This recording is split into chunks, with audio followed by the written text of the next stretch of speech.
ওম কামাখ্যা বৰদে দেবী নীল পৰতবত বাসিনী তং দেবী জগতং মাতা জনি মধ্যে নমস্তুতে। পবিত্ৰ অম্বুবাচীৰ আজি সমাপ্তি অনুষ্ঠান। যোৱাকালি ৰাতিয়েই যদিও সমাপ্তি হৈছে, তথাপি আনুষ্ঠানিকভাৱে আজি পুৱাৰ পৰা শ্ৰী শ্ৰী মা কামাখ্যা মন্দিৰত আজিৰ পৰা দুৱাৰ খোলা হৈছে। লগতে অন্যান্য সনাতনী ভক্তসকলেও আজি পুৱাৰ পৰাই পুনৰ পূজা সেৱা আৰম্ভ কৰিছে। লগতে আৰু এক ইছলামধৰ্মী ভাইসকলৰ আজি পবিত্ৰ দিন, আজি পবিত্ৰ মহৰম উৎসৱ। এই দুয়োটা অনুষ্ঠানো হৈ এনে ভাৰত 24 বৈদ্যুতিন সংবাদ মাধ্যমৰ শ্ৰোতা দৰ্শকবৃন্দলৈ আমি প্ৰীতি সম্ভাষণ জ্ঞাপন কৰিছোঁ। শ্ৰদ্ধাৰ শ্ৰোতা দৰ্শকবৃন্দ, আজি 26 জুন এটা ঐতিহাসিক দিন। আজি আন্তঃৰাষ্ট্ৰীয় ড্ৰাগছ বিৰোধী দিৱস। মাদক দ্ৰব্যৰ অপব্যৱহাৰ আৰু অবৈধ সৰবৰাহৰ বিৰুদ্ধে আন্তঃৰাষ্ট্ৰীয় দিৱস। এই দিৱস খুবেই প্ৰয়োজনীয়। সম্প্ৰতি অসম নহয়, ভাৰত নহয়, বিশ্বত ড্ৰাগছ বা অন্যান্য নিচাযুক্ত দ্ৰব্যবিলাকে যি এটা অশান্তিৰ অশান্তিৰ সৃষ্টি কৰিছে, সমস্ত অভিভাৱকসকলৰ কাৰণে এটা ডাঙৰ চিন্তাৰ বিষয় হৈ পৰিছে। যিয়ে নহওক, আজি আন্তঃৰাষ্ট্ৰীয় ড্ৰাগ বিৰোধী দিৱসৰ উপলক্ষে আমি এই মঞ্চত আয়োজন কৰিছোঁ। আজি আমাৰ বিষয়বস্তু হ'ল নিচাযুক্ত দ্ৰব্য, আমাৰ স্বাস্থ্য আৰু নৱপ্ৰজন্ম। এই গুৰুত্বপূৰ্ণ বিষয়ৰ ওপৰত আলোচনা কৰিবৰ কাৰণে আমি আমন্ত্ৰণ কৰি আনিছোঁ গুৱাহাটী মেডিকেল কলেজৰ Assam care foundation, cancer care ফাউণ্ডেশ্যনৰ তথা বিষ নিৰাময় বিভাগৰ প্ৰফেচাৰ আৰু মুৰব্বী অধ্যাপক ডক্টৰ অৰুণ ডেকা। অৰুণ ডেকা ডাঙৰীয়া, আপোনাক এই অনুষ্ঠানলৈ স্বাগতম জনাইছোঁ। আমি আমন্ত্ৰণ কৰি আনিছোঁ বিশিষ্ট আলোচক, সমালোচক আৰু সমাজ হিতৈষী ব্যক্তি, আৰু যিগৰাকী ব্যক্তিয়ে গীতা শাস্ত্ৰৰ যোগেদি মাধ্যমেদি নিচাযুক্ত দ্ৰব্য বৰ্জনৰ বাবে সদায় নৱপ্ৰজন্ম আহ্বান জনাই আছে। তেখেত হৈছে সিদ্ধাৰ্থ প্ৰতিম দত্ত। দত্ত ডাঙৰীয়া, আপোনাক জয় শ্ৰীকৃষ্ণ। জয় শ্ৰীকৃষ্ণ। হয়, আমি সময় নষ্ট নকৰি মূল কাৰ্যসূচীলৈ আমি আগবাঢ়িব বিচাৰিছোঁ। প্ৰথমতেই মই ডক্টৰ অৰুণ ডেকা ডাঙৰীয়াৰ ওচৰলৈ যাব বিচাৰিছোঁ। নিচাযুক্ত দ্ৰব্য সেৱনে আমাৰ শৰীৰত কেনে প্ৰভাৱ পেলাব পাৰে? যিহেতু আপুনি বিশেষকৈ এগৰাকী কেঞ্চাৰ চিকিৎসক, বিষ নিৰাময় চিকিৎসক, আপুনি এটাইকেইটা বিষয়ৰ লগত জড়িত হৈ আছে। গতিকে আপুনি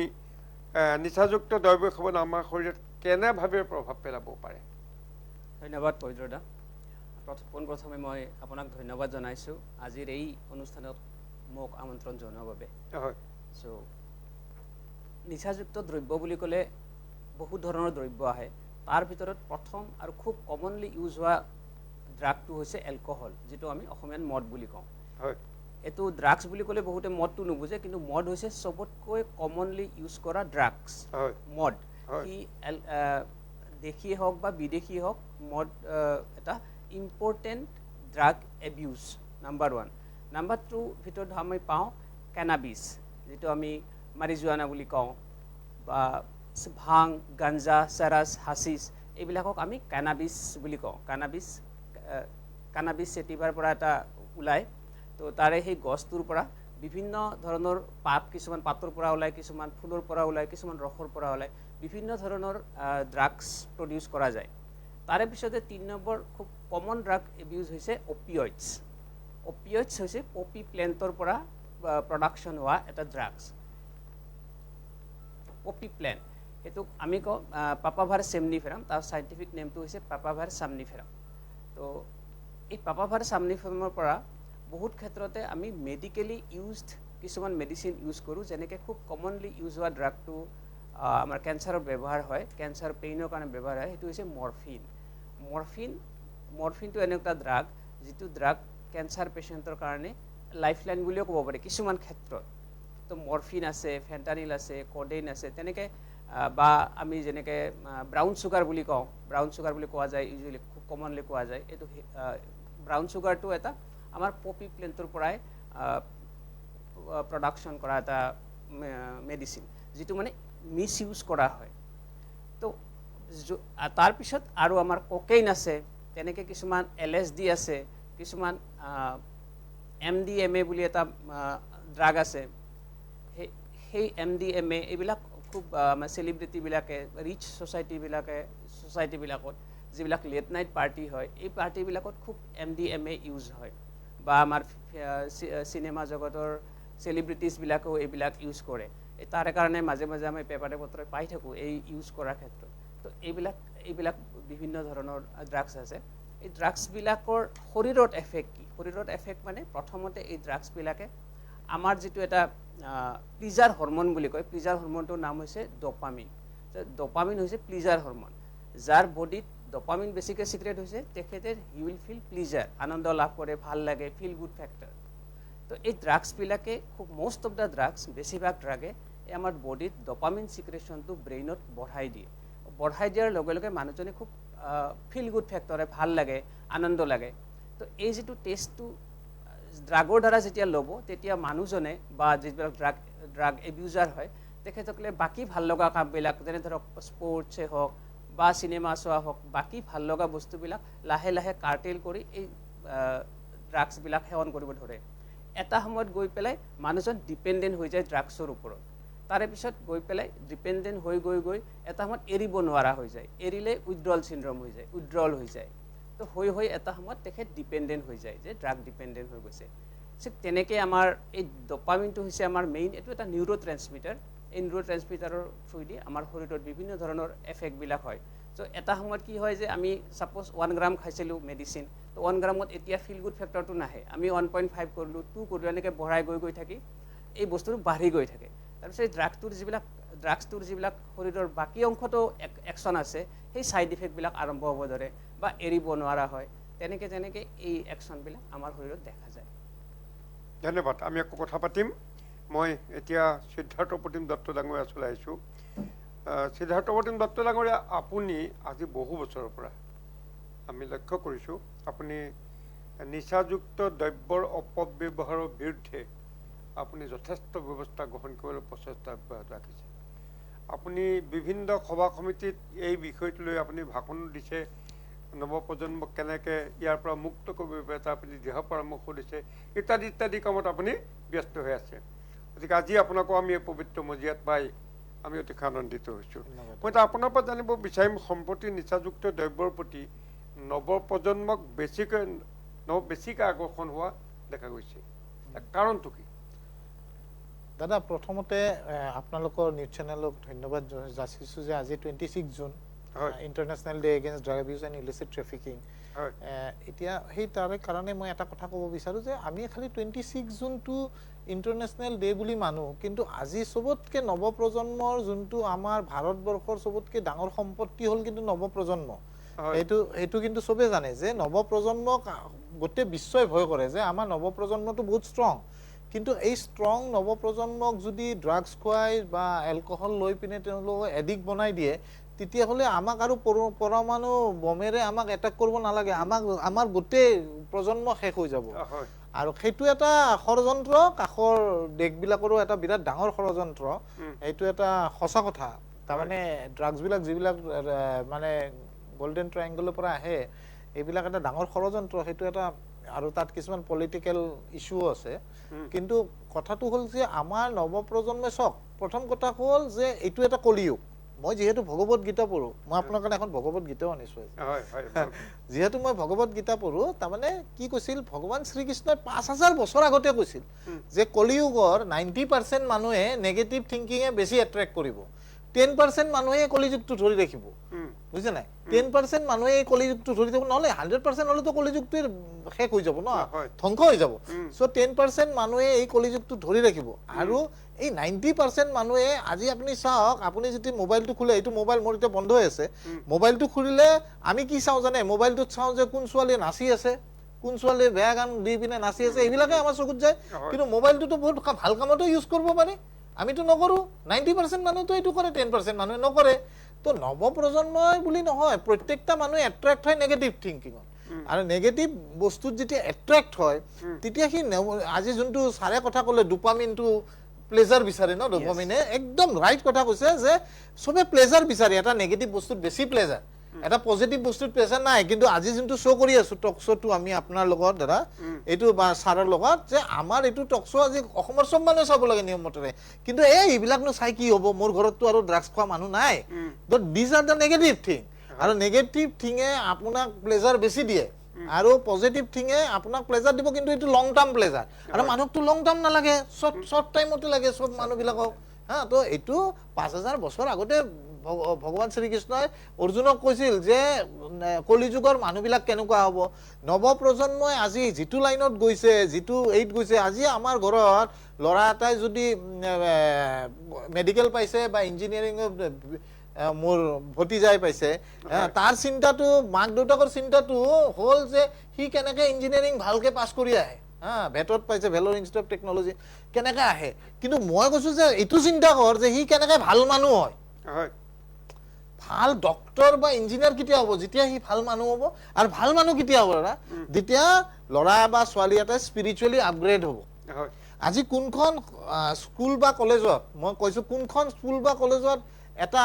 মৰেল সায়েন্সৰ আগতে আমাৰ এটা টপিক আছে মই সৈনিক স্কুলত পঢ়া আমাক তেতিয়া মৰেল সায়েন্সৰ কথা শিকিছিল ডিসিপ্লিনৰ কথা শিকিছিল আজিকালি ক'ত আছে কওকচোন সো এতিয়া এটা পবিত্ৰতা একদম সঁচা কথা মই এটা একদম আপোনালোকৰ চেনেলত কৈছো আৰু এইটো মই শিওৰ কাৰণে কৈছো কাৰণ মই এইটো ষ্টাডি কৰি আছো যে আমাৰ মাননীয় প্ৰধানমন্ত্ৰী ডাঙৰীয়া নৰেন্দ্ৰ মোদী ছাৰে কি কৰিছে যে এতিয়া তেওঁ এটা বিল পাছ কৰিব যোনটো বিলত লেখা থাকিব যে ক্লাছ 6 ৰ পৰা ভগৱত গীতাৰ কিছু চেপ্টাৰ এই ভগৱত গীতাৰ কিছু চেপ্টাৰ ক্লাছ 6 ৰ পৰা ক্লাছ 12 লৈকে এড কৰিব সো দ্যাট আমাৰ নৱপ্ৰজন্ম যিখিনি আহে তেওঁলোকে যেন স্পিৰিচুৱেলি ডেভেলপড হয় মৰালিটি শিকে হাউ টু আজি আপোনাক লগ পাইছো আপোনাক লগ পাই মই কালি আজি দুপৰীয়া আপুনি যেতিয়া ফোন কৰে মোৰ কিমান ভাল লাগিছে যে মই পবিত্ৰতাৰ শ্ব' এটাত দুই এষাৰ ক'ব চান্স পাম সো মই আপোনাক সন্মান কৰো এটা জ্যেষ্ঠ বুলি সন্মান কৰো এটা আপোনাক এজন সাহিত্যিক বুলি সন্মান কৰো বা আমাৰ যেটো ফোৰাম আছে তাত আপুনি প্ৰেসিডেন্ট সন্মান কৰো সো এই যে সন্মান কৰা ডাঙৰক সন্মান কৰা সৰুক মৰম কৰা এইবিলাক কবাত নহয় কবাত এই কিতাপৰ মাজত এইবিলাক কিতাপৰ মাজত কবাত হৰাই গল আৰু যিবিলাক ঘুৰাই আনিব এতিয়া প্ৰধানমন্ত্ৰী নৰেন্দ্ৰ মোদী ছাৰে এইবিলাক চেষ্টা কৰিছে আৰু এইটো হ'ব আৰু সেই কাৰণে আমি হয়তো হেনুকা যদি ভগৱত গীতাৰ কিছু চেপ্টাৰ এড কৰি দিয়ে নৱপ্ৰজন্ম যোনটো ট্ৰেন্ডত গৈছে এতিয়া হয়তো সেই ট্ৰেন্ডটো চেঞ্জ কৰি 15-20 বছৰ পিছত যেতিয়া আমি আৰু ষ্টুডিঅত বহিম হয়তো আমি এটা নতুন প্ৰজন্ম এটা পাম যদি হেনুকা হয় ভগৱত গীতাৰ কিছুমান চেপ্টাৰ হয় সব পজিটিভিটি এটা বেলেগ বস্তু আৰু এই পজিটিভিটি আহিব লাগিলে এটা লৰাই স্পিৰিট বা ছোৱালী এটা স্পিৰিচুৱেলি ডেভেলপড হ'বই লাগিব আদাৰৱাইজ দেশখনৰ কেতিয়া উন্নতি নহয় যদি স্পিৰিচুৱেলি ডেভেলপ নহয় আৰু স্পিৰিচুৱেলি ডেভেলপড হোৱাৰ কাৰণে প্ৰত্যেকটা মাক দেউতাকৰ পৰা টিচাৰৰ পৰা দৰকাৰ যে লৰাটোক প্ৰথমতে শিকব লাগিব আমাৰ সংস্কাৰ আমাৰ সভ্যতা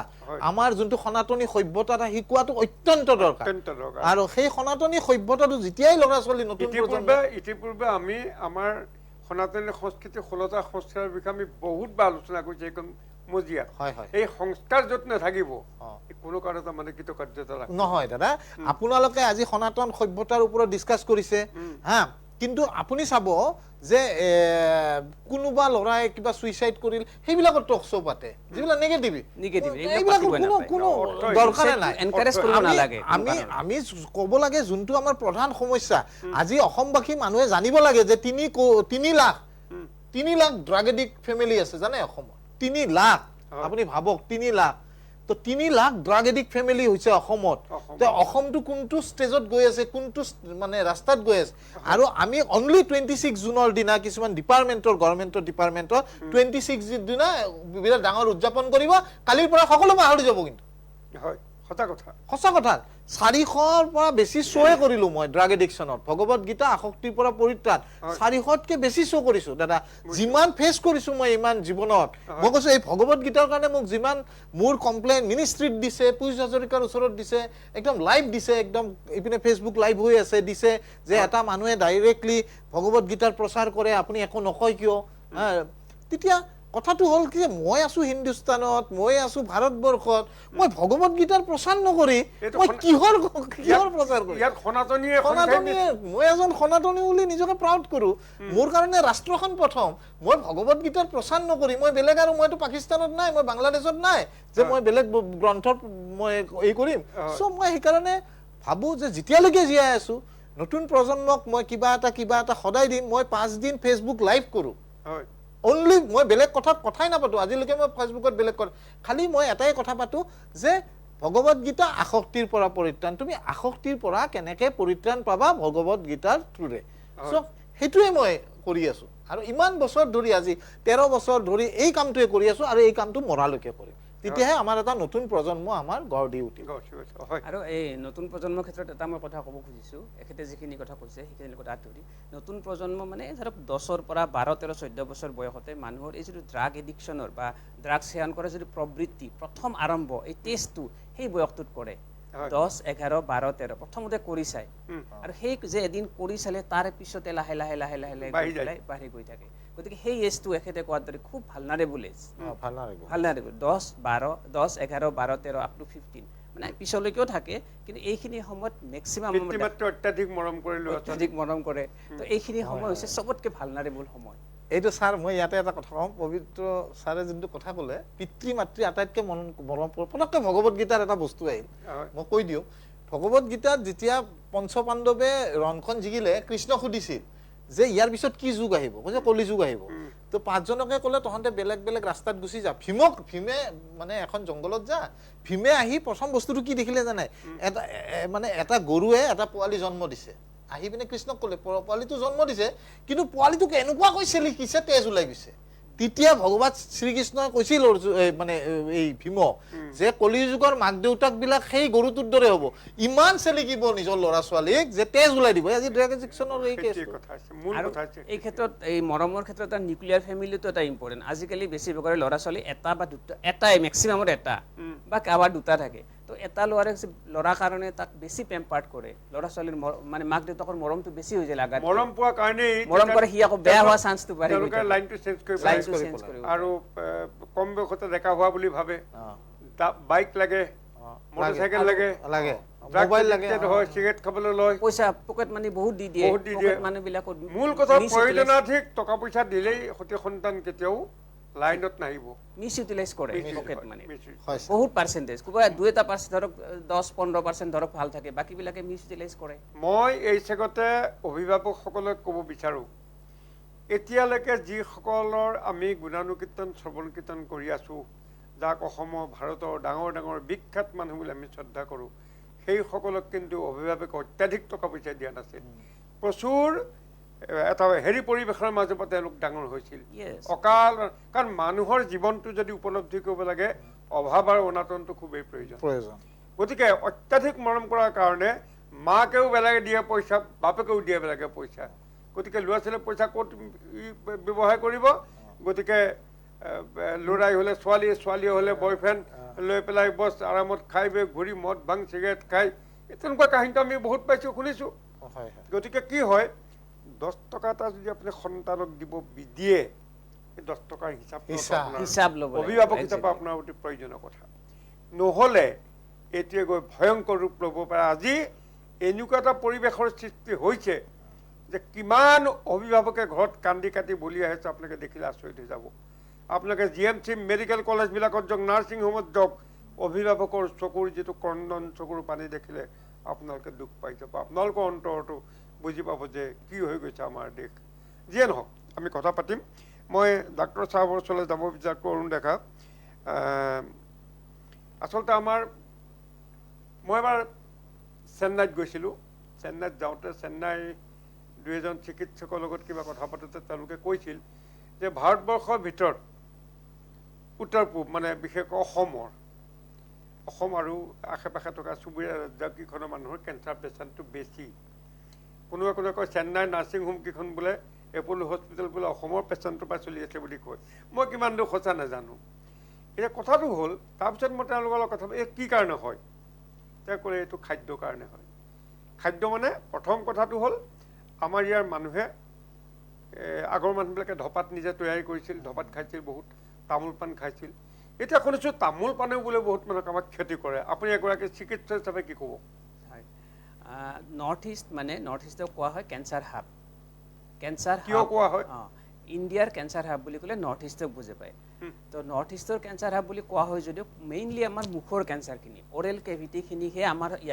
ইয়াতে চবতকৈ বেছি বাকী কেঞ্চাৰো আছে গলব্লেডাৰ কেঞ্চাৰ আছে ধৰক ইছ'ফেগাছৰ আছে লাং চব আছে কিন্তু এইখিনি মুখৰ কেঞ্চাৰটো আমাৰ বহুত বেছি আমাৰ নৰ্থ ইষ্টত তাৰ প্ৰধান এটা একমাত্ৰ কাৰণ হৈছে যিটো আপুনি কৈছে তামোল পাণ খোৱা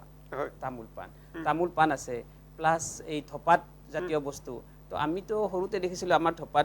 ধপাতৰ খেতি ঘৰে ঘৰে কৰিছিলে আমিও আগতে ধপাতৰ খেতি আমাৰ ঘৰতো আছিলে সৰুতে কিন্তু আমি সেইটো যে সেনেকৈ পয়জনাছ বস্তু আমি জানা নাছিলোঁ চ' ধপাতত মানে কি থাকে ধৰক বহুতটা কেমিকেলছ থাকে কমেও 700মান কেমিকেল থাকে তাৰে 700মান কেমিকেল থাকে সেইবিলাক আমি আলকালয়েডছ বুলি কওঁ আলকালয়েডছ এই কেমিকেলছবিলাকক তো তাৰে 70টামান কেমিকেল আছে সেই 70টা কাৰ্চিনোজেন তাৰমানে কাৰ্চিনোজেন মানে সেই কেমিকেলছবিলাকে কেঞ্চাৰ কৰিব পাৰে সেইটোক আমি কাৰ্চিনোজেন বুলি কওঁ তাৰে ভিতৰত নিকোটিনটো হৈছে অন্যতম তো সেইবিলাক সেৱন কৰাৰ কাৰণে বা পাণত আমাৰ ইমান বেছি নাই তামোলতো এনেকুৱা কিছুমান কাৰ্চিনোজেন আছে তামোলটোত আৰু তামোল আৰু পাণ যদি একেলগে খায় তেতিয়াহ'লে এই কাৰ্চিনোজেনিক চাইনাৰ্জিষ্টিক এফেক্ট বুলি কয় তাৰমানে কাৰ্চিনোজেনিক যিটো এফেক্ট সেইটো বাঢ়ি যায় অকল যদি আপুনি অকণমান পাণ খাইছে সেইটো সিমান কাৰ্চিনোজেনিক নহয় কিন্তু যিটো আৰাকানা তামোল বুলি যাক কয় সি কিন্তু বেছি কাৰ্চিনোজেন তাতে তাৰমানে আমাৰ কাৰ্চিনোজেনিক যিবিলাক কেমিকেলছ আছে সেই বহুত পৰিমাণে আছে তাত যদি লগত যদি চাধা মিহলি কৰি সেইটোতো আৰু বেছি হৈ যাব চূণ আৰু চাধা সাধাৰণতে আমাৰ গ্ৰাম্যাঞ্চলৰ এতিয়াও কিছুমান জ্যেষ্ঠ মানুহে জ্যেষ্ঠ নহয় কনিষ্ঠই বহুত মই দেখিলোঁ একদম তামোল এখন ধুনীয়াকৈ মুখত লৈ দেখি কিন্তু বৰ আঁতৰৰ পৰা খাওঁ খাওঁ লাগি যায় ইমান মোহনীয় হিচাপে খায় যে তামোল পাণ চূণ চাধা দি মুখৰ ভিতৰত লৈ থাকে সেই এটাকেইটা সংমিশ্ৰণ হ'লে আৰু সেইটোকে চাইনাৰ্জিষ্টিক একশ্যন বুলি কয় তাৰমানে আমি যিটো ধপাত স্মকে থাকক বা নন স্মকে থাকক আমি বহুতে ভাবোঁ যে ধোৱা নোহোৱাবিলাক ইমান স্মক অন্যায় নকৰে কিন্তু সেনেকুৱা কথা নাই চিগাৰেটে বিড়িয়ে যিমান কৰিব জৰ্দা খৈনিও সিমানেই মানে হাৰ্ম কৰিব আৰু যদি তামোল পাণৰ লগত আমি জৰ্দা খৈনি এইবিলাক খাই দিওঁ চাদা চূণবিলাকে কি কৰে এই বস্তুটো আমাৰ যিটো মিউকোছা আছে মুখৰ ভিতৰত যিখিনি মুখ এইখিনি বিৰাট চফ্ট তো সেইখিনি ইনজুৰি কৰি দিয়ে লাগি থাকি লাগতে এটা হাৰ্ম কৰি তাই ইনজুৰি কৰি পেলাই এটা আলচাৰ এটা কৰি দিয়ে এই আলচাৰ কৰাৰ পিছত লাহে লাহে আলচাৰটোৰ পৰা এই যিটো আমাৰ চেলবিলাক যিবিলাক আমাৰ DNA আছে চেলবিলাক লাহে লাহে মিউটেশ্যন হ'ব ধৰে হৈ পেলাই এটা ষ্টেজত গৈ পেলাই তাৰ যিটো নৰ্মেল যিটো প্ৰচেছ সেইটো বন্ধ হৈ পেলাই বেলেগ এটা চেনেলত গুচি যায় গৈ পেলাই লাহে লাহে গ্ৰ' হ'ব ধৰে কেঞ্চাৰ হ'ব ধৰে আৰু এটা আমাৰ অসমত বহুত এটা বস্তু আছে কলা খাৰটো যেতিয়া আমি খাওঁ যেনেকৈ আমি আগতে খাইছিলোঁ আমাৰ কলৰ পাত কল দনা আমি শুকাই পেলাই পুৰি পেলাই খাৰ কৰোঁ নহয় সেই খাৰটো বহুত বেয়া খাৰটো বেয়া কিন্তু আমি ভাবোঁ যে অসমীয়া খাৰ এইটো বহুত ভাল কিন্তু আমাৰ নামেই আছে খাৰ অসমীয়া সেই খাৰটো কিন্তু আমাৰ খাদ্যনলী কেঞ্চাৰ বা ইছ'ফেগাছৰ কেঞ্চাৰৰ কাৰণে বহুত বেয়া এইটো ষ্টাডি হৈ গৈছে শ্ৰদ্ধা শ্ৰোতা দৰ্শকবৃন্দে এটা গুৰুত্বপূৰ্ণ কথা কৈছে আমাৰ কেঞ্চাৰ বিশেষজ্ঞ ডক্টৰ অৰুণ ডেকা ডাঙৰীয়াই আকৌ এবাৰ কওক আপুনি বস্তুটো আমি যিটো কলা খাৰ বুলি কওঁ এনে ধৰক বজাৰত যিবিলাক চডি বাইকাৰ্ড পায় আমি এণ্টাচিড খাওঁতেও খাৰ খাওঁ সেইটো বেলেগ কিন্তু পুৰি পেলাই যিটো আমি খাৰ প্ৰডাকশ্যন কৰোঁ কল বাকলি কাটি পেলাই কাতি মাহত পুৰি যিটো চোকা খাৰ কলা খাৰ বনোৱা যায় সেইটো কিন্তু স্বাস্থ্যৰ কাৰণে হানিকাৰক আৰু এইটো খাদ্যনলী কেঞ্চাৰৰ কাৰণে এটা ফেক্টৰ যদিও আজিৰ ডেটলৈকে আমি কেঞ্চাৰনো কিয় হয় এইটো আমি একজেক্টলিটো নাজানো কিন্তু বহুত কাৰক আছে কাৰকটো বা ফেক্টৰ বহুত আছে তাৰে ভিতৰত ইছ'ফেগাছৰ কেঞ্চাৰৰ কাৰণে এইটো এটা ফেক্টৰ যেনেকৈ ধৰক স্মক ফুড এটা ফেক্টৰ এক মিনিট এই যিটো আমি হেৰি কিনো বজাৰৰ পৰা কিনো খাৰ চৌদা খাৰ সেইটো একো হাৰ্ম নকৰে কাৰণ সেইটো পুৰি পেলাই কাৰ্বন মনক্সাইড কৰা নাই নহয় আমি সেইটো নহয় আমি যিটো পুৰি পেলাই কৰোঁ সেইটোহে আমাক অপকাৰ কৰে সেইটো দোকানৰ পৰা কিনা যিটো চৌদা খাৰ নাই সেইটো নহয় কিমান অপকাৰ নকৰে সেইটো সিমান অপকাৰ নকৰে আৰু আমি যিবিলাক সেই গেষ্ট্ৰিকৰ ঔষধ খাওঁ গেষ্ট্ৰিকৰ ঔষধতো বহুতো চডি বাইকাপ থাকেই থাকে সেইটো নহয় কিন্তু এই যে কলা খাৰ বুলি যাক কওঁ কলা খাৰটো কিন্তু বেয়া আছে কিন্তু এইটো কথা ভাবিলে ভুল হ'ব যে চব কলা খাৰটো আমিতো ইমান দিনে খাই আছোঁ হোৱা নাই কিন্তু চবৰে নহ'ব পাৰে কিন্তু সেইটো এটা ফেক্টৰ মানে কাৰণ হ'ব পাৰে এইটো এটা ফেক্টৰ হয় তাৰ মিনিংটো মই এনেকৈ বুজাওঁ কোনোবাই ক'লে যে ব্ৰেক নোহোৱা গাড়ী চলালেতো সদায় এক্সিডেণ্ট হ'বলৈ কথা নাই সেইবুলি আপুনি ব্ৰেক নোহোৱা গাড়ী চলাব নেকি এনেকুৱা টাইপ এইটো এটা নতুন কথা আচলতে আমি শুনিলোঁ নেকি আমি নতুন কথা শুনিলোঁ ঠিক আছে আমি কথা পাতি থাকিম আমি খুব ঘৰুৱাভাৱে আজি কথাবিলাক পাতিম যাতে আমাৰ শ্ৰোতা দৰ্শকবৃন্দই সহজভাৱে যাতে উপলব্ধি কৰিব পাৰে যাক যাক প্ৰয়োজনীয় ভাষণটো যাতে গ্ৰহণ কৰিব পাৰে আমাৰ আলোচনাটো যাতে গ্ৰহণ কৰিব পাৰে মই সিদ্ধাৰ্থ প্ৰতিম দত্ত ওচৰলৈ আহিছোঁ নিচাযুক্ত দ্ৰব্য সেৱনৰ বিৰোধিতা কৰি ৰাজ্য চৰকাৰে কিবা বিহিত ব্যৱস্থা গ্ৰহণ কৰা আপোনাৰ দৃষ্টিগোচৰ হৈছে নেকি চাওক আজি ছাৰ মই এটা কথা ক'ব বিচাৰোঁ হা ৰাজ্য চৰকাৰে সদায় কয় যে আমি এখন নিচামুক্ত অসম গঢ়িব লাগে আৰু মই যিমান ভাষণ শুনিলোঁ একদম মিনিষ্টাৰৰ পৰা আদি কৰি একদম ডাইৰেক্টৰলৈকে চবে এইটোৱে কয় যে ট্ৰিটমেণ্ট চেণ্টাৰ লাগে গভৰ্ণমেণ্টৰ ট্ৰিটমেণ্ট চেণ্টাৰ আছে দেই গভৰ্ণমেণ্টে কিন্তু যেতিয়া মাননীয় পীযুষ হাজৰিকা দা ছ'চিয়েল জাষ্টিছ এণ্ড এম্পাৱাৰমেণ্ট ডিপাৰ্টমেণ্টৰ মিনিষ্ট্ৰীত আছিল যোৱাবাৰলৈকে ইমান নাই তেওঁ তেতিয়া গভৰ্ণমেণ্ট ৰিহেব বহুতকেইখন খুলিছে গভৰ্ণমেণ্ট ৰিহেব মানে ফ্ৰী আৰু প্ৰাইভেট ৰিহেবটো নাই বুলিও 400খনমান আছে কিজানি অসমত হা চ' এটাতো ট্ৰিটমেণ্টৰ মাধ্যমেৰে মানুহটোক নতুন লাইফ এটা দিব পাৰে আৰু ছেকেণ্ড এটা কথা কৈছে যে এৱাৰনেছ প্ৰগ্ৰামৰ কথা কৈছে এৱাৰনেছ প্ৰগ্ৰাম এৱাৰনেছ মানে স্কুল লেভেল কলেজ লেভেলৰ পৰা এৱাৰনেছ দিব লাগে what is drugs what is alcohol কিয় খাব নালাগে এই দুটা মাধ্যমৰ কথাই কয় মই কিন্তু 3 নম্বৰ মাধ্যম এটাৰ কথা ক'ম যোনটো কথা আজিলৈকে কোনো কোৱা নাই কিন্তু মই সেইটো কথা এইটো কাৰণে ক'ম যে আপোনালোকে যদি সেইটো গ্ৰহণযোগ্য বুলি ভাবে নিশ্চয় আপোনালোকে হয়তো ছাৰে ক'ব হয় নে নহয় প্ৰথম কথা হ'ল যে আমাৰ যোনখন কনষ্টিটিউশ্যন অফ ইণ্ডিয়া যিখন B.R. আম্বেদকাৰ ছাৰে 100জন মানুহৰ লগত লগ লাগি পিনে কনষ্টিটিউশ্যনখন লিখিছিল সেইখন কনষ্টিটিউশ্যন তেতিয়াৰ কাৰণে ঠিকে আছিল আজিৰ পৰা ধৰক যিমান বছৰে সংশোধনৰ প্ৰয়োজন হৈছে এতিয়া সংশোধনৰ সাংঘাতিক প্ৰয়োজন হৈছে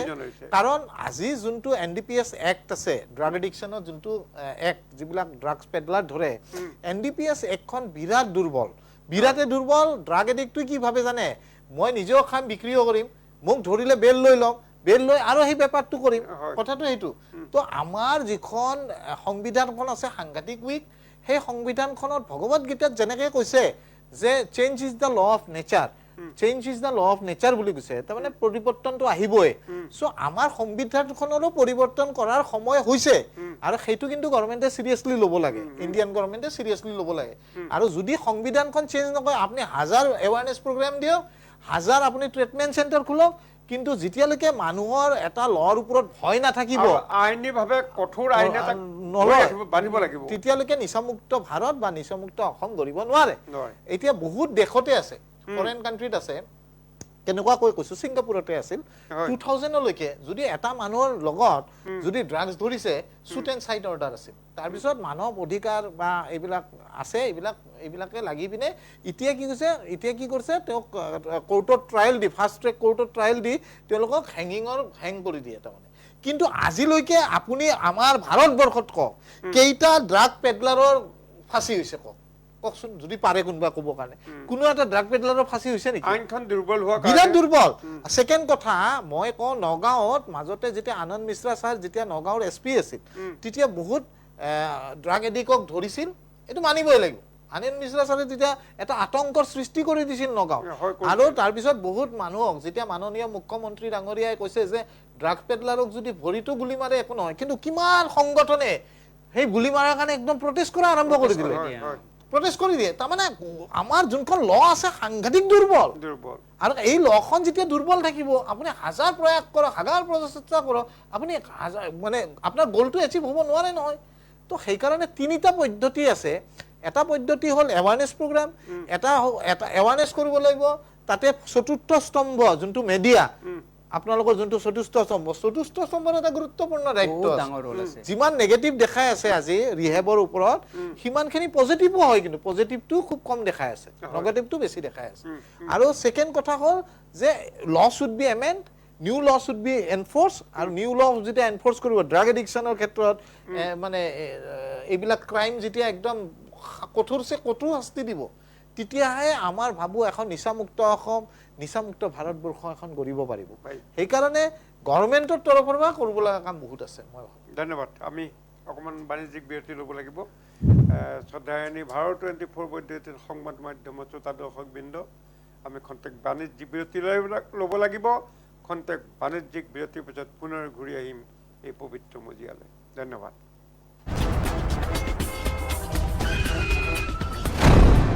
এক্সিডেণ্টৰ পৰা বাচিলা হয় কিন্তু এই ধোঁৱা ধূলি সোপাৰ পৰা কেনেকৈ বাচিবা হে এইবোৰে কলিজা হাওঁফাওঁ চব খাব বুজিছা হাৰ্ট এটেক হৈ মৰিব লাগিব মোৰ চকুকেইটাও পুৰিছে বুজিছেনে মুঠৰ ওপৰত মৰণ ফান উশাহৰ বায়ুকণো বিষাক্ত হ'ল বিষাক্ত হ'ল বুলি নক'ব আমাৰ কিছুমান কাম কাজেহে বায়ু বিষাক্ত কৰিলে প্ৰদূষিত বায়ুৰ ফলত হৃদযন্ত্ৰ হাওঁফাওঁ মস্তিষ্ক যকৃত বৃক্ক আদি ৰোগত আক্ৰান্ত হোৱাৰ লগতে মৃত্যুৰ কাৰণো হ'ব পাৰে আমি তেনে কাম কাজৰ কিবা একোটা হয় প্ৰদূষণ ৰোধী ব্যৱস্থা ল'ব লাগিব আহক আমি বায়ু প্ৰদূষণ ৰোধ কৰোঁ অসম প্ৰদূষণ নিয়ন্ত্ৰণ পৰিষদৰ দ্বাৰা প্ৰচাৰিত स्कैमर्स की विकेट टपकाने की कोशिशें जारी क्या होगी समाप्त बल्लेबाजों की पारी हेलो मैडम बिजली विभाग से बोल रहा हूँ इस लिंक पे पैसे भरे वरना बिजली कट जाएगी बिजली कट जाएगी बिजली कट जाएगी बोल टेंशन का माहौल बल्लेबाज जाल में फंसते हुए काट दो वैसे भी आज कैंडल लाइट डिनर का प्लान है कैंडल लाइट आंटी भर दो ना प्लीज मुंह तोड़ दबाव कमाल की साझेदारी ने कर दिया स्कैमिंग टीम को परास्त बी अलर्ट बी स्कैम से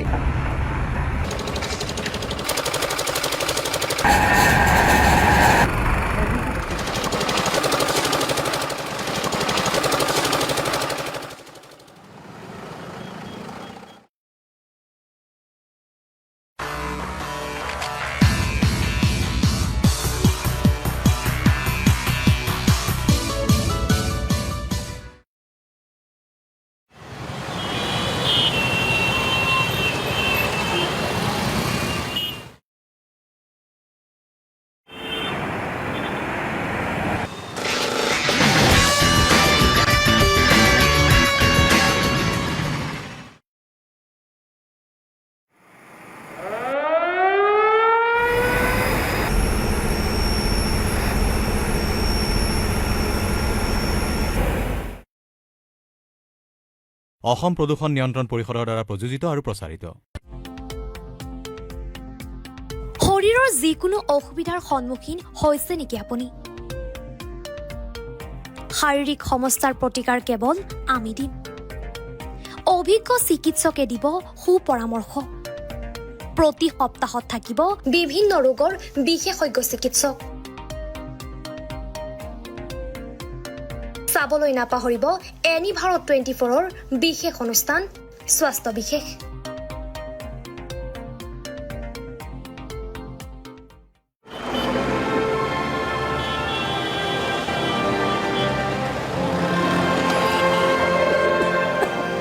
গোটেইখন ধোঁৱা ধোঁৱা হ'ল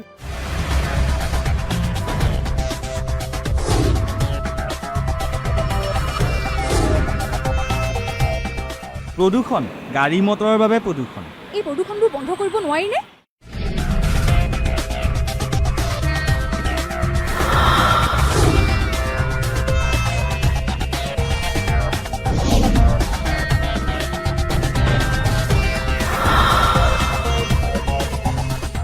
বহু পৰিমাণে কমাব পৰা যায়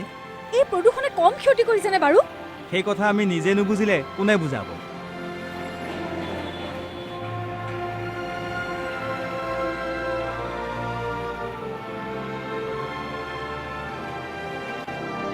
অসম প্ৰদূষণ নিয়ন্ত্ৰণ পৰিষদৰ দ্বাৰা প্ৰযোজিত আৰু প্ৰচাৰিত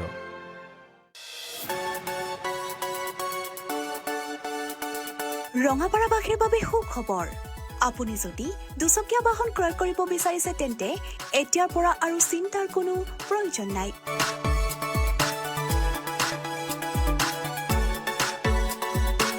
আপুনিও আহিব পাৰে DBP associate Bajaj two wheeler ডিলাৰলৈ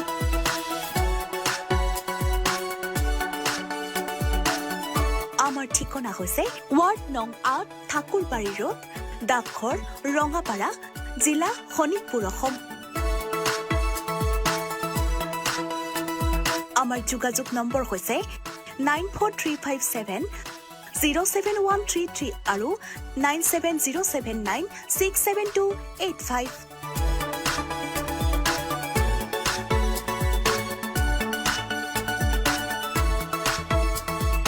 भाई बिजनेस रजिस्टर हो गया? यस, सिर्फ करंट अकाउंट बाकी है। करंट अकाउंट के लिए तो SBI बेस्ट है। US मशीन मिलेगा और QR कोड भी। Best cash deposit limit, east और वेस्ट इंडस्ट्री में बेस्ट, सबको पता है। SBI करंट अकाउंट बेस्ट है, सबको पता है। এ বাইদেউ কি কৰে জাবৰ পেলা আকৌ এইবোৰ এই পলিথিন প্লাষ্টিকৰ জাবৰবোৰ সদায়তো এই নলাটোতেই পেলাই আহিছো পলিথিন প্লাষ্টিক পেলাই নলাটো একেবাৰে বন্ধ কৰি পেলাইছে পানী ওলাই যাব নোৱাৰে নহয়নে বাইদেউ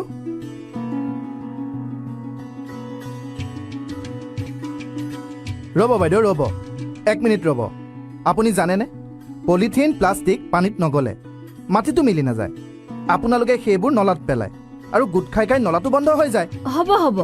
আৰু নেপেলাও দিয়ক জ্বলায়ে দিম আৰু বেছি বেয়া হ'ব জ্বলালে বায়ু বিষাক্ত হ'ব তেনেহলে কি কৰিম জাবৰ নিবলৈ অহা নাইবা ফেৰিৱালাক দি দিব তেওঁলোকে কাৰখানাত বেচিব আৰু কাৰখানাত নতুন বস্তু বনাব বুজিলেনে বুজিলো প্লাষ্টিক পলিথিন যতে ততে নেপেলাব আৰু নজ্বলাব নিবলৈ অহা মানুহকে দি দিবচোন 2 পইচা পাব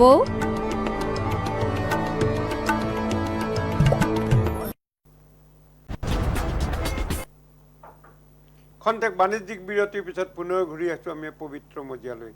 আমি আলোচনা কৰি আছোঁ নিচাযুক্ত দ্ৰব্য আমাৰ স্বাস্থ্য আৰু নৱপ্ৰজন্ম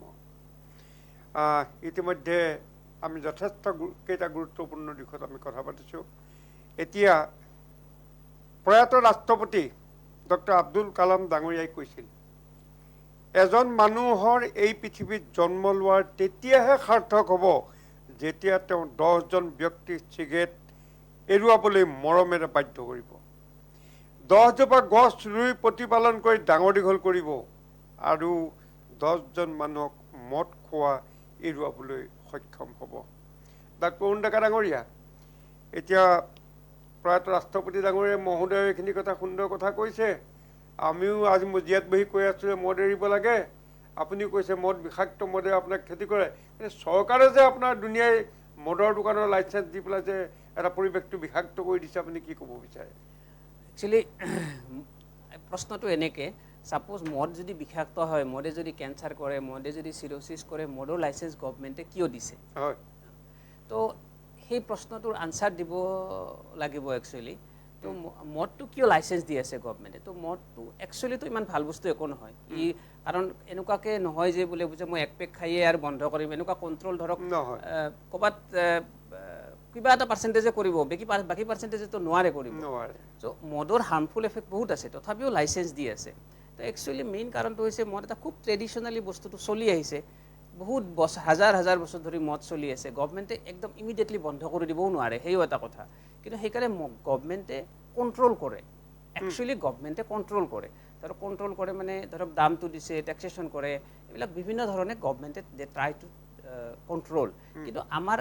আমাৰ ইয়াতে বা ক'তোৱে এই বস্তুটো কণ্ট্ৰল সঁচা অৰ্থত হোৱা নাই তো কিছুমান ষ্টেটতো বন্ধই কৰি দিছে যেনেকৈ ধৰক বিহাৰ হওক গুজৰাট হওক এইবিলাক মদৰটো হেৰি নাই বিহাৰটো মদক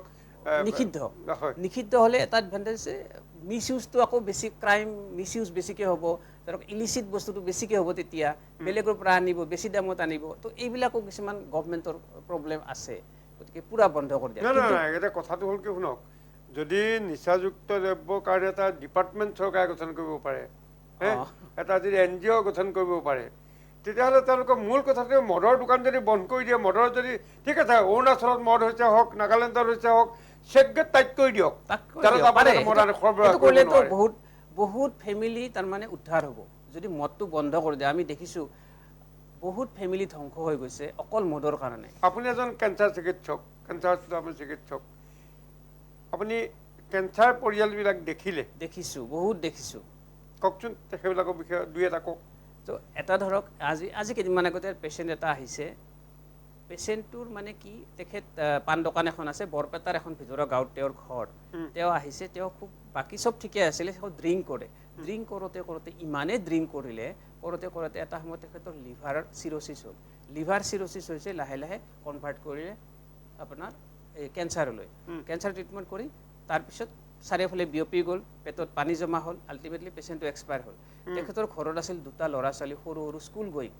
ঘৈণীয়েকে তেনেকৈ বিশেষ কাম নকৰে, মায়েক আছে, মায়েকৰ ডায়েবেটিছ, বেড ৰিডেন মায়েক, এতিয়া এই ফেমিলিটো আপুনি কেনেকৈ চলাই কওকচোন। তেখেতৰ বয়স জাষ্ট 49 ইয়াৰ্ছ, 49 ইয়াৰ্ছ, একদম ব্ৰেড আৰ্নিং ফেমিলি আছিলে, ব্ৰেড আৰ্নাৰটোৱে ঢুকাই থাকিলে অনলি বিকজ অফ ড্ৰিংকছ। গতিকে এনেধৰণেই মদে মানুহ একতাত পৰিয়াল ধ্বংস কৰি দিয়ে। আৰু আমি কিমান মানে আমাৰ ধৰক ডাঙৰ ডাঙৰ কিছুমান চেলিব্ৰিটি দেখিছোঁ আমি অনলি বিকজ অফ এলকহল বা ড্ৰিংকছৰ কাৰণে জীৱন শেষ হৈ গৈছে। আজি এখন ফেচবুকত মই ফটো দেখিলোঁ, কোনোবা এখন ৰাষ্ট্ৰৰ এজন প্ৰাক্তন ৰাষ্ট্ৰপতি, তেওঁৰ অৱস্থা এতিয়া বুলি এনেকুৱা অৱস্থা তাৰমানে মদ খাই কিন্তু ফটো মই ক'ব নোৱাৰিম এতিয়া। মই দেখিছোঁ আচৰিত হৈ গৈছোঁ, পথৰ ভিক্ষাতকৈ বেয়া অৱস্থা হৈ গৈছে তেখেতৰ। গতিকে মদে আমাক সৰ্বশান্ত কৰিছে। আমাৰ আজি আমাৰ অসমৰ হাৰ্টথ্ৰব জুবিন গাৰ্গেও ধৰক কিজানি মদ নাখালে, কিজানি এনেকুৱা নহ'লে, আমি নাজানো, ক'ব নোৱাৰোঁ, কিন্তু তেখেতেতো নিজক ৰক্ষা কৰিব পাৰিলে হয়। তো গতিকে আমি এটা হেৰুৱাইছোঁ, মদৰ কাৰণে হেৰুৱাইছোঁ বুলি ক'ব পাৰি, যদিও বহুত কথা আহিব তাতে। এটা পাৰ্ট আমি এনেকৈ ভাবিব পাৰোঁ নেকি, বাকী যিখিনি নতুন প্ৰজন্ম আছে, নতুন প্ৰজন্মখিনিয়ে তাৰ পৰা অলপ শিক্ষা লৈ পেলাই নিজকে অলপ বচাই চলিব পাৰিব নেকি, বা মাক দেউতাকে তাৰ পৰা কিবা শিক্ষা ল'ব পাৰিব নেকি, এইবিলাক কথা আমি ভাবিব লাগিব। হয়, ধন্যবাদ। আমি কথা পাতিম। ডক্টৰ ডাঙৰীয়া, বিশ্ব স্বাস্থ্য সংস্থাৰ সমীক্ষা মতে সুৰাপানৰ বাবে প্ৰতি বছৰে 26 লাখ লোকৰ মৃত্যু হয়, আৰু কোৱা হৈছে যে নিচাযুক্ত দ্ৰব্যৰ অপব্যৱহাৰৰ বাবে 40 লাখ লোক ৰোগাক্ৰান্ত হয়। আপুনি কি ক'ব বিচাৰে? প্ৰথম কথা, মই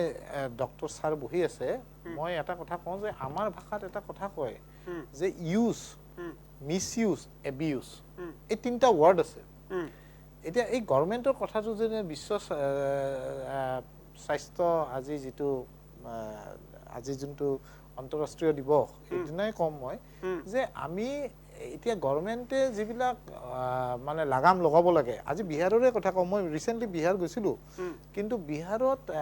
এজন মানুহে মদ বিচাৰাতে আগতে যদি 100 টকা খৰচ কৰিছিল, এতিয়া 300 টকা মদ পায় কিন্তু দেই বিহাৰত, একদম অনেষ্টলি কৈছোঁ, এইটো সঁচা কথা। আগতে যদি 100 টকা খৰচ কৰিব লাগিছিল, এতিয়া 300 টকা তাত খৰচ কৰিব লাগে। এতিয়া বস্তুটো এনেকুৱা যে এই যে মানুহবিলাক মৰি আছে, এতিয়া কিয় মৰি আছে, মানে মদ খাই মৰি আছে নে তেওঁলোকে স্পিৰিচুৱেলি ইমান গ্ৰ' নহয় যে তেওঁলোকে নাজানে what is good for them and what is bad for them. কিয় কৈছোঁ মই পবিত্ৰ, মই একদম অনেষ্টলি কওঁ, উলুবাৰী চাৰিআলিত মা ডায়েগনষ্টিক চেণ্টাৰটো মোৰ, ফাৰ্ষ্ট ফ্ল'ৰ টো, মোক তাতে এখন লাইচেঞ্চ দিছিল যেতিয়া মই লৈছিলোঁ, সেইখন আছিল 12ৰ লাইচেঞ্চ, বুজিছে। মোক একদম ডাইৰেক্টলি কোনে দিছিল মই নকওঁ, মই না কৰি দিলোঁ, বোলো মোক দাদা নালাগে লাইচেঞ্চ, মইতো মদৰ বাৰ খুলিব নোৱাৰোঁ। কৈছে এনেকুৱা জেগাত তুমি লৈছা, বাৰ এখন কৰিলে একদম ফালি চলিব। মই কৈছোঁ নালাগে দাদা, মোক 12ৰ লাইচেঞ্চ নিদিব, নালাগে মোক ফালি পইচা, একদম মোক বহুত টকা নালাগে না। এতিয়া মই যে 12ৰ লাইচেঞ্চখন নল'লোঁ, কি মোৰ জীৱনত কি মই পইচা ইনকাম কৰিব ইচ্ছা নাই নেকি? কথাটো এইটো। কিন্তু কথাটো হ'ল যে মই স্পিৰিচুৱেলি জানো যে এইটো মোৰ কাৰণে বেয়া, এইটো মোৰ কাৰণে ভাল। এতিয়া মদ খোৱা মানুহটো সি যেতিয়ালৈকে স্পিৰিচুৱেলি আপগ্ৰেড নহয়, যে মই আজি যে এই ৰাষ্ট্ৰপতি তেওঁ ৰাষ্ট্ৰপতি হ'ব পাৰে, তেওঁ বিৰাট ডাঙৰ ডিগ্ৰী থাকিব পাৰে, কিবা এটা গ'ল, কিন্তু he is not spiritually developed, যে মই খালে এইটো মোৰ কাৰণে মানে ক্ষতিকাৰক, বা মোৰ সমাজ ব্যৱস্থাটো এইটোৰ কাৰণে বেয়া হৈ যায়। কাৰণ মদ খোৱা মানুহ এটা মদাবী হৈ গ'লেতো আৰু ভাল কৰিব নোৱাৰে, তেওঁৰ ফেমিলিত বেয়া এই ইম্পেক্ট কৰিব, ছ'চাইটিত কৰিব, নোহোৱা হৈ যায়। তো এই যে স্পিৰিচুৱেলি ডেভেলপ নহয়, আজি যে ইমান স্পিৰিচুৱেলিটিৰ কথা কওঁ, স্পিৰিচুৱেলিটি মানেনো কি একচুৱেলি? স্পিৰিচুৱেলিটি মানে এইটো নহয় যে মন্দিৰত যাই তুমি বহি থাকা, মছজিদত যাই বহি থাকা, 5 বক্কা নামাজ পঢ়া, এনি টাইম ভগৱানৰ কথা কৈ থাকা, এইটো নহয়। স্পিৰিচুৱেলি মানে সেই মানুহটোৱে নিজকে বুজি পাব লাগিব, হি হেভ টু ন' হিমছেল্ফ, যে এজন মানুহে যেতিয়া নিজক হু এম আই, মই যেতিয়া বুজি পাম who am I cannot take a ৰং ডিচিশ্যন ইন মাই লাইফ, সেইটোকে কয় স্পিৰিচুৱেলিটি। স্পিৰিচুৱেলিটিৰ ভাষা আৰু বেলেগ একোৱেই নাই। কিন্তু এই বস্তুটো বুজিবৰ কাৰণে মানুহটোৱে নিজকে বিৰাট ষ্টাডি কৰিব লাগিব। ষ্টাডি কৰাৰ পিছতে গম পাব লাগিব যে মই গম পাম যে মোৰ কাৰণে এইটো বেয়া। মোকতো অফাৰ দিছিল, মইতো নল'লোঁ, কথাটো কৈছোঁ, মোৰ দুখ নাই। তাতে মোৰ ডক্টৰ চেম্বাৰ আছে, ডায়েগনষ্টিক চেণ্টাৰ আছে, মোৰ ডক্টৰ বহে 4-5জন ডক্টৰ বহে, মই ব্লাড টেষ্ট কৰোঁ, ফাৰ্মাচীৰ মেডিচিন বিক্ৰী কৰোঁ। তো মোৰ কথাটো এইটো যে মই কোনটো কৰিব লাগে, কোনটো কৰিব নালাগে, যেতিয়ালৈকে এটা মানুহে এই কথাটো গম নাপায়, সি সদায় ৰং ষ্টেপে ল'ব। He may be a president, he may be a rickshawwala, that is matter নকৰে তো সেইকাৰণে স্পিৰিচুৱেল আপগ্ৰেডেশ্যনটো পৃথিৱীত আটাইতকৈ ডাঙৰ বস্তু আৰু স্পিৰিচুৱেল আপগ্ৰেডেশ্যন নাথাকিলে সেই মানুহটোৰ সদায় তাৰ গ্ৰীড আহিব তাৰ সদায় কামনা বাসনা আহিব আৰু এংগাৰ আহিব এই তিনিটা বস্তুটো আহিবই তো সেইকাৰণে মই ভাবোঁ যে আমি আমাৰ ভাৰতবৰ্ষত প্ৰধানমন্ত্ৰীয়ে হওক বা ৰাষ্ট্ৰপতিয়ে এটা বস্তু সাংঘাতিক কৰিব লাগে যে স্কুল লেভেলৰ পৰা মানুহটো ছোৱালীটো জন্মৰ পৰা পোৱাৰ লগে আজি পবিত্ৰতা আমি যেতিয়া সৰু আছিলোঁ কি আছিল যে মোৰ দেউতা এডভকেট আছিল দেউতাই কৈছিল যে সদায় প্ৰাৰ্থনা কৰি 5টা বজাত আমি দেউতা যেতিয়া এম্বেচাডৰ খান গাড়ীখন আহিব সোমোৱাৰ লগে লগে চবে আমি প্ৰাৰ্থনা ৰুমত বহি মুক্তিত নিস্পৃহ যিটো আমি লাগি মানে ইচ্ছা হওক না হওক না পৰিয়ালৰ পৰিৱেশটো চেঞ্জ হৈ যায় এই আজি কোন ল'ৰা ছোৱালী প্ৰাৰ্থনা কৰে কওকচোন এই সিস্টেমটো নোহোৱা হৈ গৈছে এতিয়া স্পিৰিচুৱেলি আপগ্ৰেড ক'ত হ'ব নিজকে কি বুজি কেনেকৈ পাব তো এইবিলাক বস্তু হৈছে যে আমি অনবৰত গভৰ্ণমেণ্টক দুখ দি থাকি লাভ নাই গভৰ্ণমেণ্টৰ লেকিংটো কি হৈছে নাই গভৰ্ণমেণ্টৰ চবতকৈ ডাঙৰ কথা আছে দে নিডছ মানি ৰাজহ লাগে আৰু ৰাজহৰ এটা বেষ্ট উপায় আছে গভৰ্ণমেণ্টে চবতকৈ ৰাজহ ক'ত খৰচ কৰে জানে জেলত কৰে আৰু আৰ্মিত কৰে মানে এই ডিফেন্সত আৰু জেলত কৰে চবতকৈ বেছি খৰচ কৰে আৰু চবতকৈ বেছি ক'ৰ পৰা আহে জানে এই গুটকা মদ এইবিলাকৰ পৰা চবতকৈ বেছি ৰাজহ হয় তো নিজৰ ৰাজহটো এৰি নিদিয়ে নহ'লেতো চলাব কেনেকৈ দেশখন তো সেইটো এটা প্ৰব্লেম হা কিন্তু ইয়াৰে লগত গভৰ্ণমেণ্টে কি কৰিব লাগে সৰুৰ পৰা আমি আজিৰ পৰাই প্লেন ল'ব লাগে যে আমি 20 বছৰ পিছত আমি এখন স্পিৰিচুৱেল হিন্দুস্তান হ'ম তেতিয়া আৰু আমাৰ ইয়াতে আধ্যাত্ম বিজ্ঞানটো আমি প্ৰচাৰ কৰিব লাগে সেইটোহে মেইন ইম্পৰ্টেণ্ট ধন্যবাদ আমি কথা পাতিম মই ডক্টৰ চাহাব ওচৰলৈ আহিব বিচাৰিছোঁ নৱপ্ৰজন্মই বেছিকৈ চিগাৰেট সেৱন কৰা দেখা যায় আজিকালি আৰু চিগাৰেট সেৱন কৰাটো বহুতে আৰ্ট হিচাপে গ্ৰহণ কৰিছে মই দেখিলোঁ আকৌ কোৱা শুনিছোঁ চিগাৰেটত নিকেটিন নামৰ এটা পদাৰ্থও থাকে আচলতে চিগাৰেটৰ প্ৰতি ইমান আসক্ত আৰু এটা জ্বলাই শেষ কৰাৰ পিছত বহুত মানে আকৌ এটা চিগাৰেট খাবলৈ মন যায় এইটো কি কাৰণে হয় বুলি তো চিগাৰেট বা যিকোনো ধপাত জাতীয় বস্তু মেইন যিটো খোৱাৰ যিটো প্ৰৱণতা গঢ়ি উঠে এইটো আমাৰ 10ৰ পৰা 15 বছৰ বয়সত প্ৰথম আৰম্ভ কৰে এইটোৰ আৰম্ভ কৰাৰ প্ৰথমতে টেষ্ট কৰি চাই পিয়াৰ প্ৰেছাৰত লগৰ বন্ধুবিলাকৰ প্ৰেছাৰত পৰি খায় কোনোবাই যদি ধৰক নাখাওঁ বুলিও ভাবে তাক বাকী লগৰকেইটা ক'ব কি তই কেনেকুৱা অলপ টেষ্ট কৰিছা না অলপ টেষ্ট কৰিছা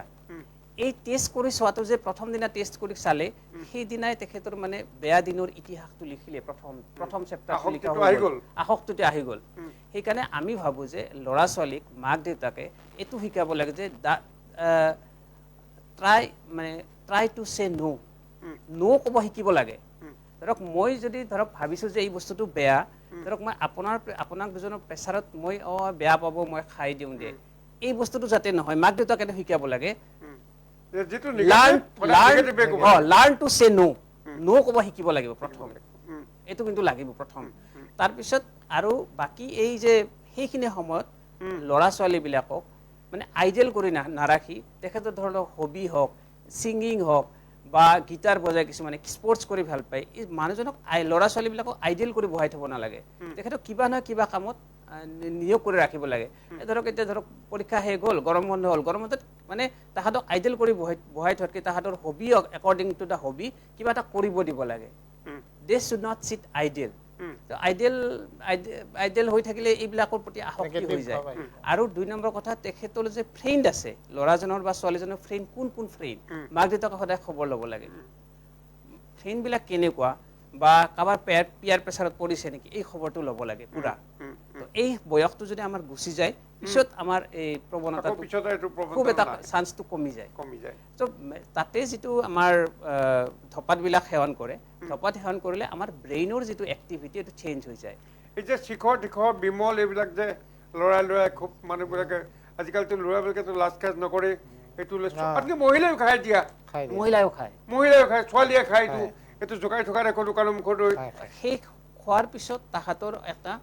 খুব ফিল গুড ফেক্টৰ আৰু ডপামিন চিক্ৰেশ্যন হৈ যায় আমি আগতেও কৈছোঁ ডপামিন বুলি এটা যিটো নিউৰো ট্ৰেন্সমিটাৰ এই নিউৰো ট্ৰেন্সমিটাৰটো ব্ৰেইনত চিক্ৰেট হৈ যায় অকল ডপামিন নহয় আৰু চেৰিটনিন বুলি এটা আছে নৰ এড্ৰিনেলিন বুলি এটা আছে কিন্তু তাৰে ভিতৰত ডপামিনটো হৈছে চবতকৈ ইম্পৰ্টেণ্ট এই ডপামিনটো চিক্ৰেশ্যন হয় জাষ্ট ডপামিনটো চিক্ৰেশ্যন হ'লে তেখেতৰ খুব ভাল লাগে এই ভাল লগা ফিলিংটো তেখেতে বাৰে বাৰে ল'ব বিচাৰে যে ৰাতিপুৱা লৈছিলোঁ এতিয়া দুপৰীয়া আৰু লওঁ ৰাতি আৰু লওঁ এনেকৈ ল'ব বিচাৰি থাকে এনিটাইম সেইকাৰণে ধৰক কিছুমানে প্ৰথমতে 1 পেক খাইছিলে পিছত 2 পেক খোৱা হ'ল পিছত দেখিব নহয় 2 পেকত আজিকালি মোৰ কামেই নহয় এনেকৈ কয় 3 পেক হয় 4 পেক হয় কিছুমানে নাই হাফ এটা খাই মানে এই যিটো মানে ডপামিনৰ যিটো একশ্যন সেই একশ্যনটো খুব ভাল হ'বৰ কাৰণে ড'জটো বেছি লগা হৈ যায় সেইটো টলাৰেঞ্চ বুলি কয় সেইটো কয় মেডিকেল টাৰ্মছত টলাৰেঞ্চ তো আগতে 1 পেকত হৈছিলে তেখেতৰ সেইটো নোহোৱা হৈ গ'ল এতিয়া তো তেনেকৈ যেতিয়া গৈ আছে বাঢ়ি গৈ আছে তাৰপিছত তেখেতে এৰিব নোৱাৰা হৈ যায় এৰিলে কি হ'ব তেখেতৰ উইথড্ৰল চিনড্ৰম হ'ব উইথড্ৰল চিনড্ৰম মানে উইথড্ৰল চিনড্ৰম দুটা টাইপৰ আছে এটা আছে ফিজিকেল উইথড্ৰল চিনড্ৰম আৰু এটা আছে সাইকোলজিকেল উইথড্ৰল সাইকোলজিকেল তো ফিজিকেলটো মানে যদি আপুনি ধৰক এটা খুব এলকহলিক মানুহ এটাক যদি হঠাৎ এদিন মদ খাব বন্ধ কৰি দিয়ে তো তেখেতৰ কি হ'ব ফিজিকেল চিমটম কিছুমান হ'ব ৰেষ্টলেছ হ'ব তেখেতৰ ৰেষ্টলেছ হ'ব ভাল নালাগা হ'ব ডায়েৰিয়া হ'ব টোপনি নহা হ'ব বিভিন্ন ধৰণৰ প্ৰব্লেম হৈ যাব তাৰমানে এইটো ফিজিকেলি তেখেত ডিপেণ্ডেণ্ট হৈ গৈছে তেখেতে তাৰমানে লগালগ খাবই লাগিব আমি কয় নহয় কিছুমান যে এই গাড়ীখন চলালে তেখেতে মদ নাখালে গাড়ী চলাব নোৱাৰে এনেকৈ কোৱা শুনিছেনে শুনিছে যে মদটো নাখালে তেখেতে চলাব নোৱাৰে তেখেতক খাব দিবই লাগিব তাৰ মানে তেখেত ডিপেণ্ডেণ্ট আসক্তি হৈ তেখেত ডিপেণ্ডেণ্ট তেখেত নহ'লে বডিৰ যিটো নৰ্মেল ফাংচন সেইটো নচলা হৈ যায় আচ্ছা এতিয়া ঠিক আছে মদটো বুজিলেই বিষাক্ত বাৰু চিগাৰেটটো বিষাক্তই এই যে শিখৰ টিখৰ বিমল এইবিলাকতো এটা আমাৰ গাঁৱে ভূঞে আমাৰ আইসকলে ল'ৰা ছোৱালীবিলাকে মানে কাকো কোনো সন্মান নকৰাকৈ খোৱা হ'ল মাকে জীয়েকে একেলগে শিখৰ খায় কিছুমান যিবিলাক কৈছে সেইবিলাকৰ মেকানিজম ইজ ছেম ডপামিন চিক্ৰেশ্যন আৰু কিছুমানৰ মানে কি হৈছে ডপামিন চিক্ৰেশ্যন নহয় কিন্তু সাইকোলজিকেলি দে আৰ ডিপেণ্ডেণ্ট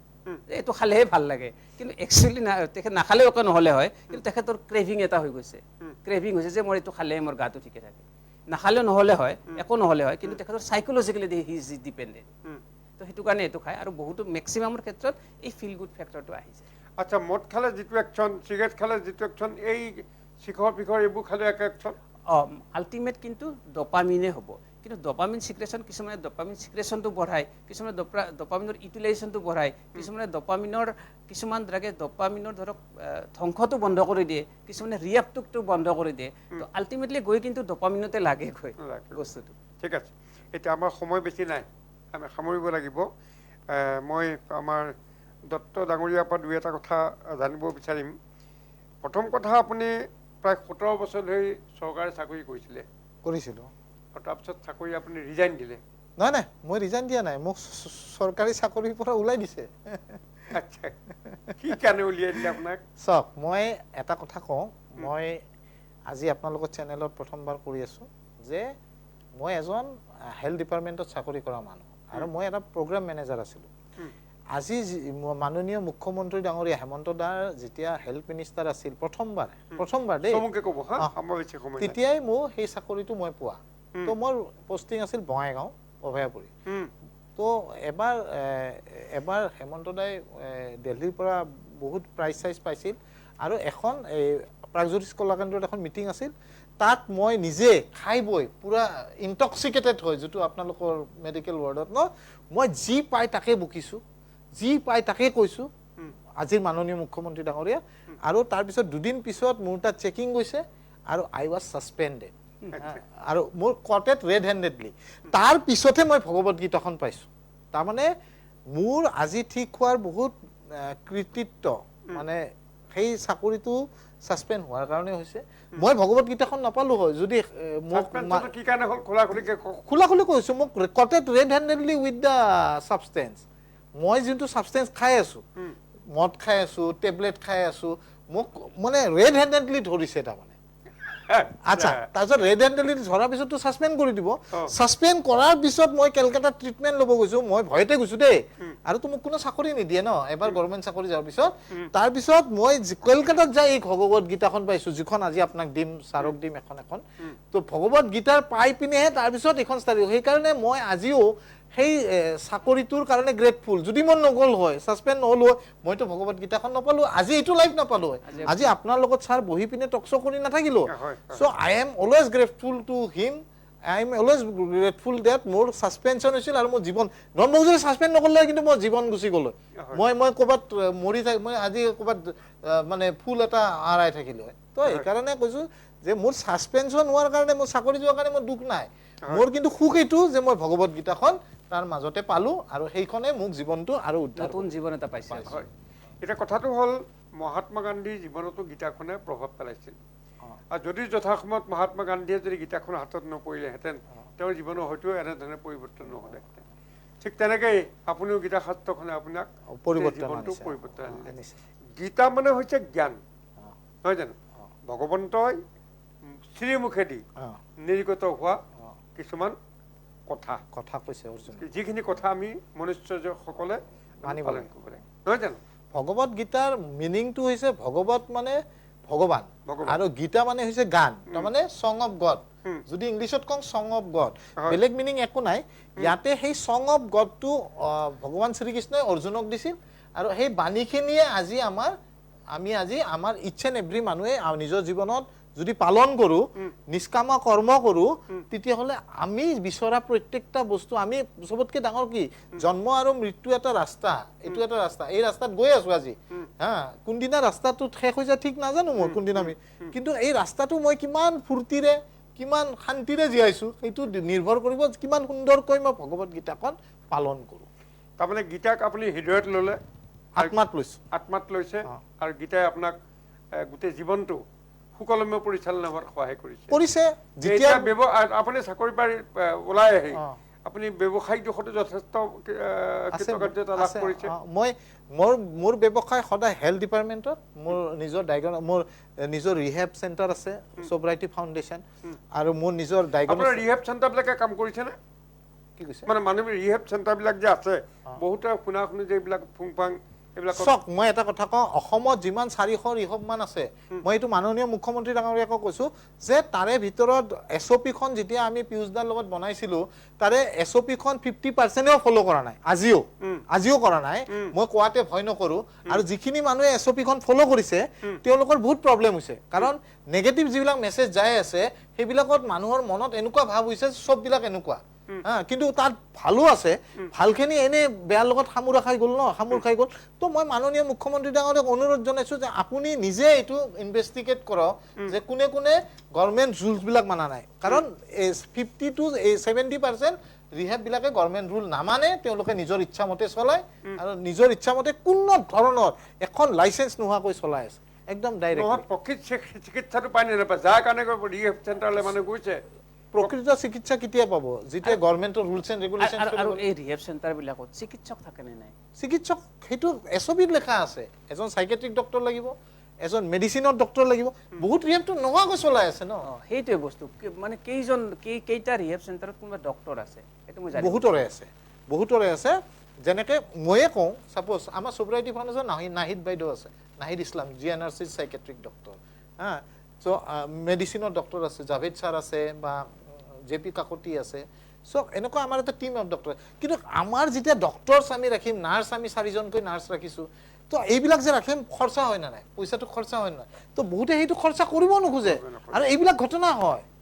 মানে physical treatment is first primary কৰিব লাগে ন মানে ৰিহেব চেণ্টাৰত যেতিয়া ল'ৰা এটা বা ছোৱালী এটা আহিব প্ৰাইমাৰী পাৰ্পাছটো কি ফিজিকেল ট্ৰিটমেণ্টটো হ'ব লাগিব তাৰপিছতে স্পিৰিচুৱেল আপগ্ৰেডেশ্যন হ'ব তাৰপিছতে কাউন্সিলিং হ'ব সিটো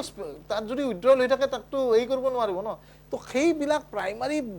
যেতিয়া বস্তুখিনি নিদিব ল'ৰা এটাইতো ঢুকাবই তাতে ছোৱালী এটা ঢুকাবই তো সেইবিলাক ঘটনা হৈ আছে এইকাৰণে কৈছো মাননীয় মুখ্যমন্ত্ৰী ডাঙৰীয়া এইটোত মানে ডাইৰেক্টলি ইনভলভ হ'ব লাগে হৈ পিনে একদম কাৰা নজৰ দিব লাগে নহ'লে কিন্তু এনেকৈ ল'ৰা ছোৱালী মৰি থাকিব ধন্যবাদ আমাৰ সময় হৈ গ'ল আমি সামৰিব লাগিব একেবাৰে শেষত ডক্টৰ অৰুণ ডেকাক মই প্ৰশ্ন কৰিব বিচাৰিছোঁ আপুনি প্ৰশ্ন নহয় আপুনি